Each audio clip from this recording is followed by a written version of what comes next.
I can't believe I finally get to say this out loud, but my new book, Enough as I Am, is finally available on Amazon. This is a project that's been living in my brain, in my heart for a really long time. And now it's finally real. You can actually hold it in your hands and scribble in it and put dog ears. You get the idea. Enough as I Am is a workbook that's designed for anyone who is on a healing journey, especially if you've ever struggled with people-pleasing, chronic guilt, self-abandonment, overgiving, or just a desperate urge to fix everything and everyone but yourself. And yeah, I'm looking at you, but I'm also looking at the past, really overwhelmed version of myself. I wrote this book because I could have used this book when I was struggling. I've spent years reading about codependency, sitting through therapy sessions, and even going to medical school so that I can get a really deep understanding of this stuff and offer something to you that's truly helpful. What you're going to find inside this workbook isn't just theory. It's practical, it's reflective, and very compassionate. It's filled with prompts and tools that are going to help you to build better boundaries, restore your self-worth, and stop tying your value to how much you do for others or what others think of you. If you've ever felt like you're not enough, if you're exhausted from carrying the emotional load of everyone else around you, or if you're ready to finally come home to yourself, then I wrote this book for you and I'd love to share it with you. You can find Enough as I Am on Amazon now. I'm going to put the link in the show notes. I want to thank you all for being part of this community, being part of my community, and for showing up every week to do the work. And I'm so honored to be the one who walks alongside you in your journey. So let's keep on healing together. Enjoy the book. All right, so now on to today's episode. Hello, my friends, and welcome back. If you've ever said yes when your whole body was screaming no, then today's episode is for you.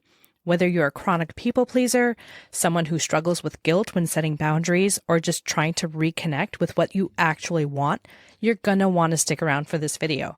Today, I'm diving into one of the most powerful tools that I've used in my own life and with my patients. We're talking about how to stop abandoning yourself in those small moments, those small everyday moments. I'm going to be sharing stories, strategies, and simple scripts to help you tune back in with your gut and to start saying yes to things that you actually make you feel good. So grab your coffee, take a breath, and settle in. This episode is packed with all these little gems that might just change the way that you show up for yourself starting today. Welcome to the Codependent Doctor, a podcast where we unpack the messy, beautiful journey of healing from codependency. If you're burned out from people-pleasing, stuck in unhealthy patterns, or just tired of putting yourself last, you're in the right place. I'm Dr. Angela Downey, a family doctor and fellow codependent, and I'm here to help you reconnect to your authentic self, one honest conversation at a time. Here we go.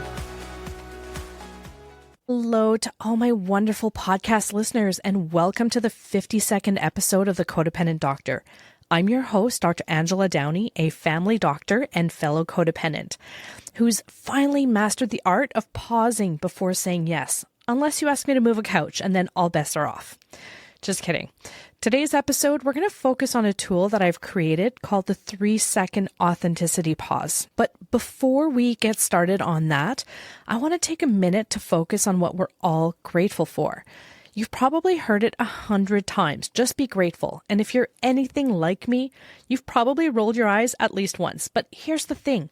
Gratitude isn't just some cheesy self-help trend. It's actually one of the simplest ways to shift your mind without needing to overhaul your entire life. When we pause and think about what we're grateful for, even the small stuff like a good cup of coffee or a friend who texts back really quickly, it helps our brain focus on the things that are working in our life instead of what's missing or what's broken. It doesn't mean that we ignore the hard stuff. It just gives us some balance. Like, yeah, today was stressful, but I also parallel parked perfectly on the first try and I felt like a superhero doing it. So that's gratefulness. It's not going to fix all your problems, but it might make them feel a little lighter.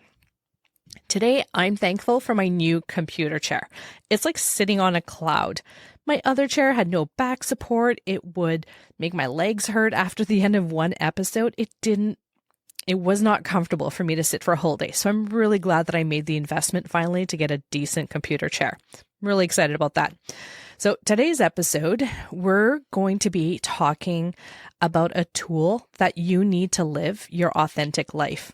It's geared towards people pleasers in the audience, the ones that say yes when they really just want to be saying no. This is a classic people pleaser move. You're about to say yes to something that you really don't want to do, and something in your chest, it tightens or your stomach feels queasy. But then you smile and you say yes anyway. So if this sounds familiar, I know I've definitely done it.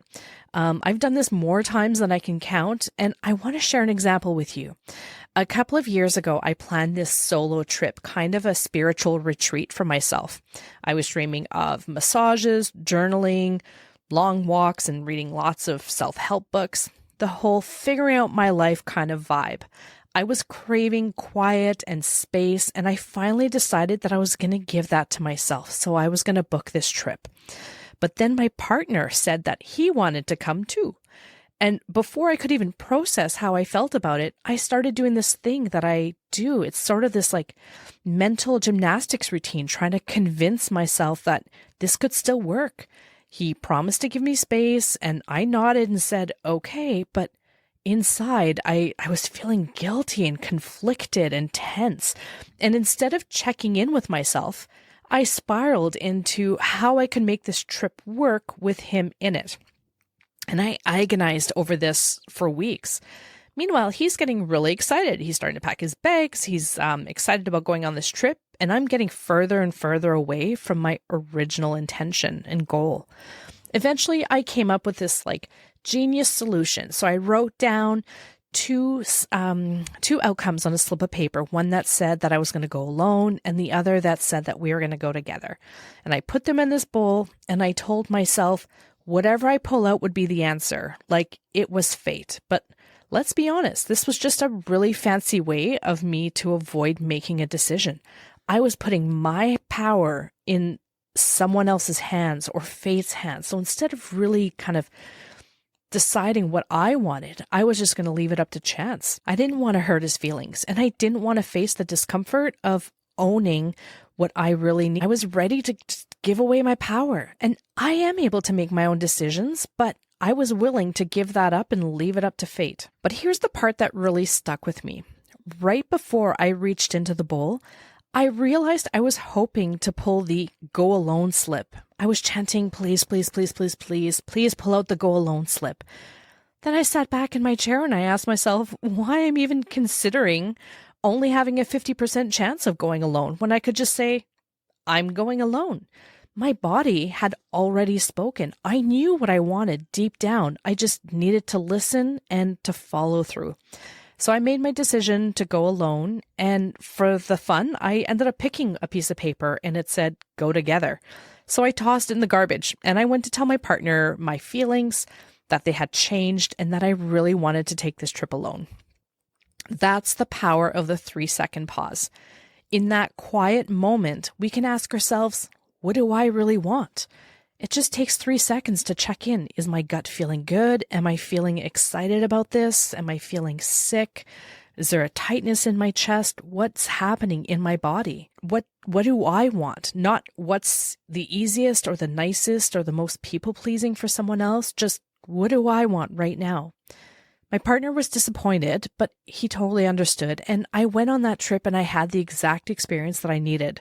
I had space, clarity, silence, and no guilt about listening to another Brené Brown audiobook while I was eating chips alone in a robe. So that's the moment that I learned that sometimes the truth is already there. We just need a pause to catch up to it. And that pause, it can change everything. Right after I decided to take that trip on my own, I started thinking about all of the times that I hadn't listened to myself. Times that I ignored what my body or my gut was telling me because I was too busy trying to be good. I just wanted to be helpful and agreeable to everyone, like being a team player. And the thing is, we don't come out of the womb knowing how to override our needs and our feelings. That's something that we're taught. You were probably taught that putting others first is just what people do, and that you should be a good person and that you should be selfless. You should be saying yes and being generous with your time, not rocking the boat. We grow up getting praised for being really easygoing or polite and flexible. And we learn that being wanted or needed or liked comes from how helpful we are, how much we can do for others. And when we do speak up, when we set a boundary or we say no, it's often met with a lot of pushback. Why are you being so difficult? Or don't be so selfish. Or even just a sigh, or you get a disappointed look. It doesn't take much to teach us that prioritizing ourselves is going to come with consequences. Over time, that messaging sinks in really deep. It's not just social, it's emotional. We start to believe that saying no means that we're letting people down, that rest is laziness, and that if we don't step up, no one else is going to do it. And what begins as trying to be kind or thoughtful, it slowly becomes chronic self-abandonment. And I've done this so many times. When when I worked extra shifts at the clinic, even though I was really run down and really sick, because I didn't want to let the team down. So I pushed through because I didn't want to be seen as unreliable or not pulling my weight. Or when I helped a friend move despite already having a sore back, I told myself, it's just a few hours, but I knew my body was saying no. I just didn't feel like I had permission to listen to it. Then there was the bake sale. I had no time, no energy, and definitely no desire to bake cookies. I hate baking. But there I was, late at night, covered in flour, forcing myself to be the good mom who brings something homemade, even though a box of store-bought cookies would have done the job just fine. And I know I'm not alone in this. I've talked to so many women, patients, friends, and podcast listeners who say that they feel like they just can't stop. Like resting makes them feel guilty or something. Like saying no makes them feel mean. And I get it. I still catch myself in those patterns sometimes. But here's the thing. The more we ignore our own discomfort to keep other people happy, the more disconnected that we become from our own truth. I've said this a couple of times on my podcast. You don't need to set yourself on fire to keep other people warm. So we start second guessing ourselves. We lose touch with what we actually want or need. And that little internal voice, the one that says, this just doesn't feel right, it gets quieter and quieter until one day you can't even hear it anymore. So if you've ever felt guilty for needing space or tired of being everything to everyone or afraid of disappointing someone, you're not broken. You were just taught to prioritize everyone else first. You were trained to override your own gut, and now you're going to start to notice. And that awareness, that's the first step in getting your power back. You're not selfish for listening to your body. You're not rude for honoring your limits. You're not dramatic for having feelings about things that matter to you. You're human, and you're allowed to want more peace and more clarity and more you in your own life. Hey there, I'm taking a quick break to share something that I think you'll love. I love to read, but if I'm being honest, I love audiobooks even more. And since I often get asked for book recommendations on codependency and recovery, I decided to put together an easy-to-read PDF with some of my top picks. You can grab the reading list by clicking on the link in the show notes. Plus, when you sign up, you'll also get my newsletter, which is packed with valuable resources for your recovery journey. If you're not into the reading list, but you still want the newsletter, then there's no problem. There's a link for that too. I hope you find some great reads in there. Now, let's get back to the episode. And the thing is, when you've spent a lifetime putting other people's comfort above your own, you don't always realize that you're doing it. But your body does. Your body always knows. You just need to start paying attention to it again. For me, that feeling usually starts in my stomach. It's this heavy, uneasy feeling, almost like something's twisting just beneath the surface. Got little butterflies in there. It's really subtle at first, but it grows the longer that I try to ignore it. So on the outside, I might be smiling and nodding and trying to seem agreeable, but on the inside, my gut is screaming that something is not right here and that I don't want to do this. I might catch myself clenching my jaw. Sometimes I even stop breathing for a second, just holding it all in while I'm trying to process the panic. It's like my body is quietly trying to tap me on the shoulder and say, this doesn't feel good. But I have spent years pushing past that signal in order to keep the peace. So emotionally, all these feelings, they just build up, and the exhaustion is like nothing that a nap can fix. The burnout that makes even small things feel really overwhelming. It's this quiet resentment that bubbles up when I'm doing something that I never wanted to say yes to in the first place. This nagging sense that I'm living slightly out of alignment with myself, like I'm in the room, but not in the moment. Sometimes these feelings, they show up as irritability, or I get really snappy with people that I care about. And other times I just start feeling really numb, like I've gone on autopilot and disconnected from how I feel altogether.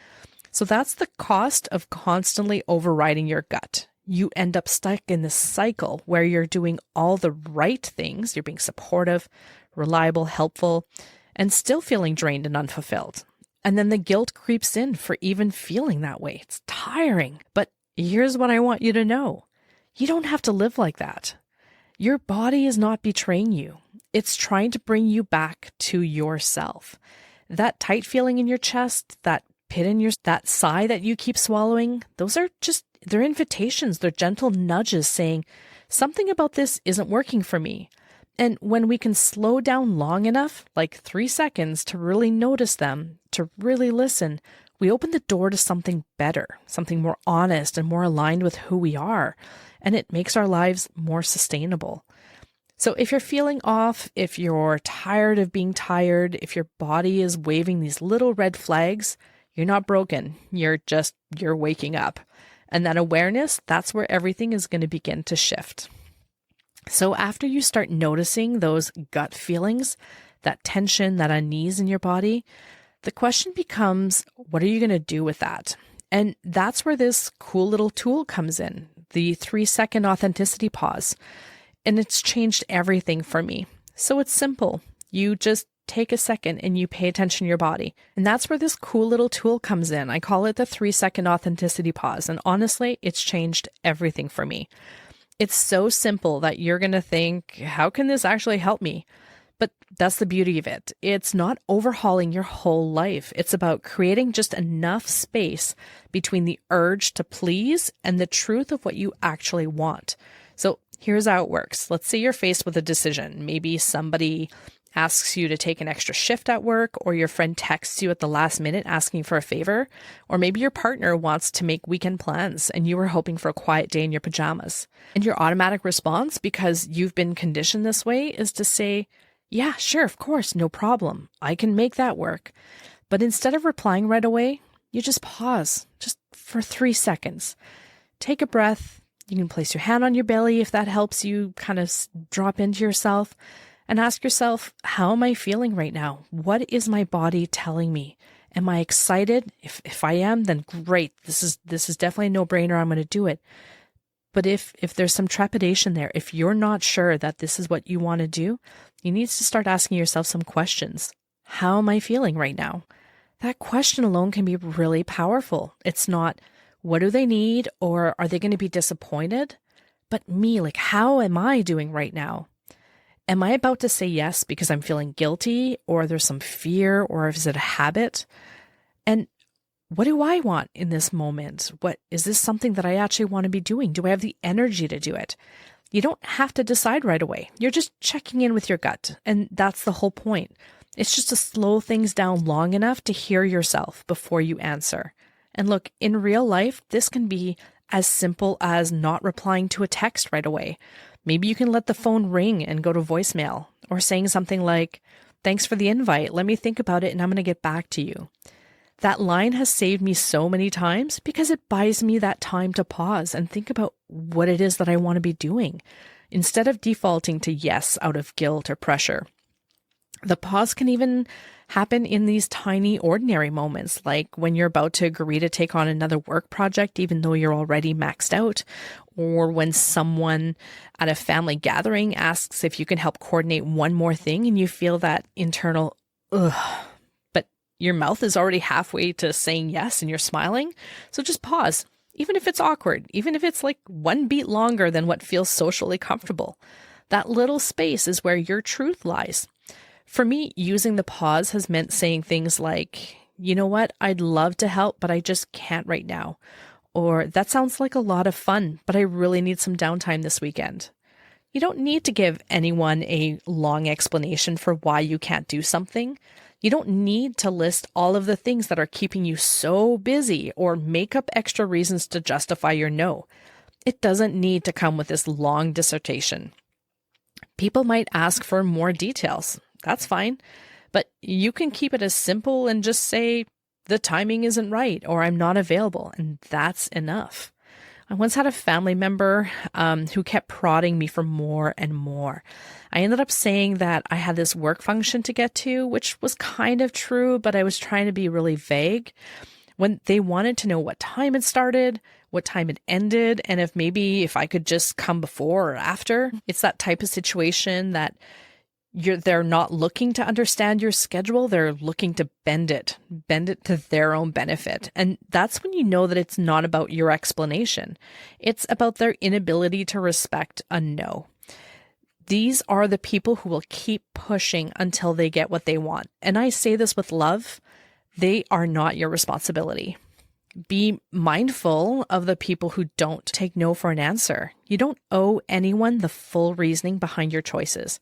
Maybe they're just curious, but if you're in a pattern where your boundaries are consistently questioned or picked apart, it's okay to protect yourself.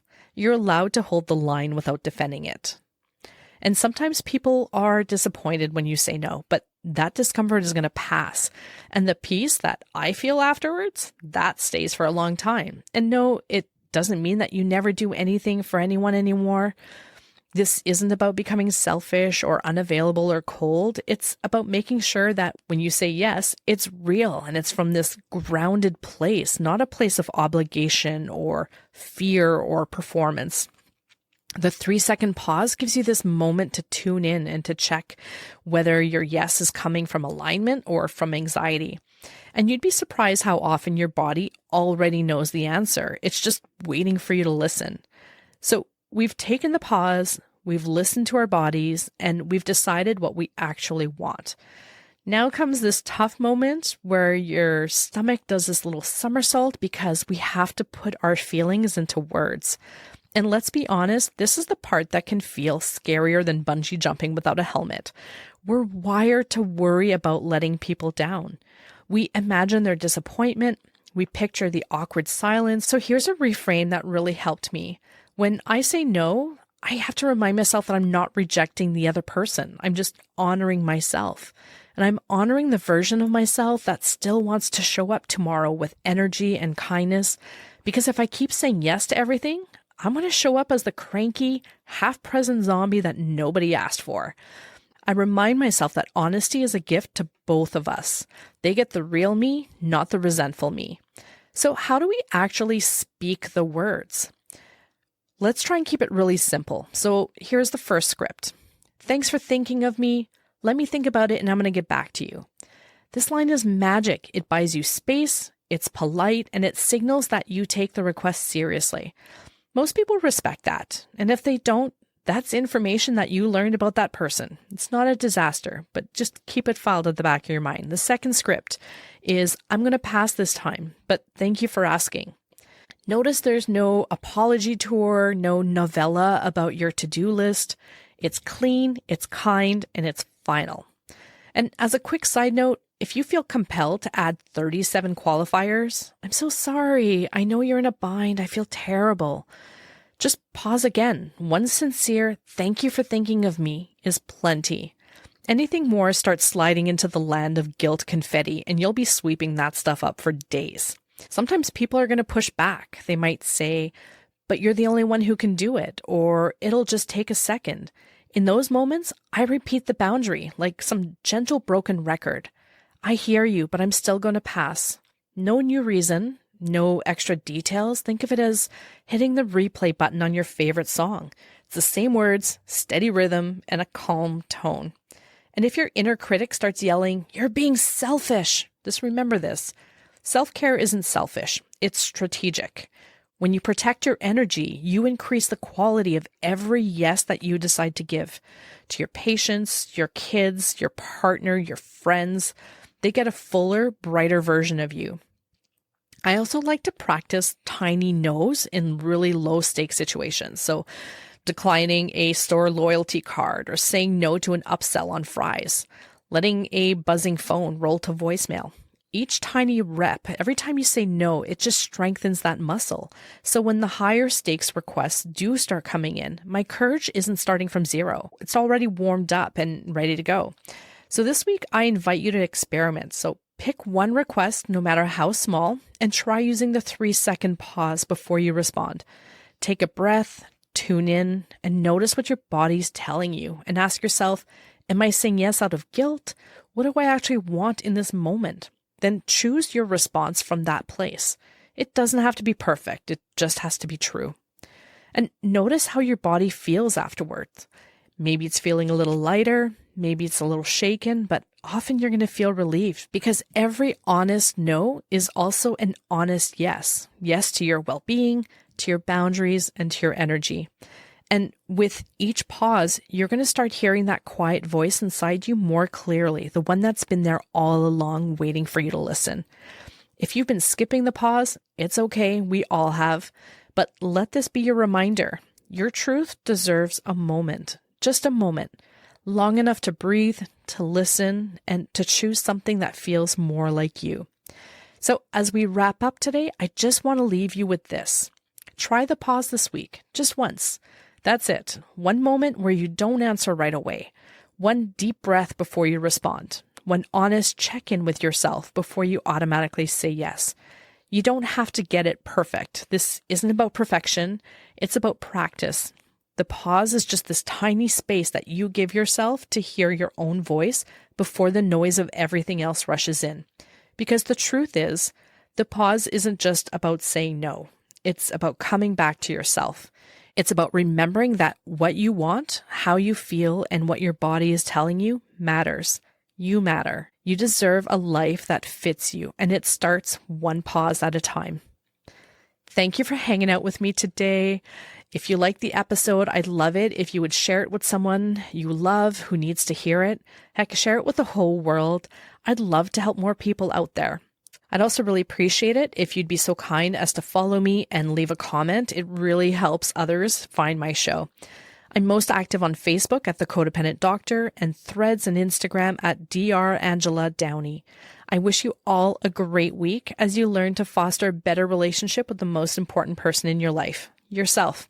I'm going to be moving to recording every 2 weeks. I'm working on a few projects that I can't announce just yet, but I'm really excited to share it with you soon. I'm going to talk to you again in 2 weeks for another episode of The Codependent Doctor when I'm going to be talking about breakups. Take care for now. You've got this. Thanks for spending time with me today. I hope something in this episode resonated with you. If it did, hit follow, subscribe, or share it with someone who needs to hear it today. The Codependent Doctor is not medical advice and doesn't replace speaking to your healthcare provider. If you're in a crisis, please go to the nearest ER or call 911 or reach out to your local mental health helpline. I'll be back here next week with more support, stories, and strategies because we're healing together.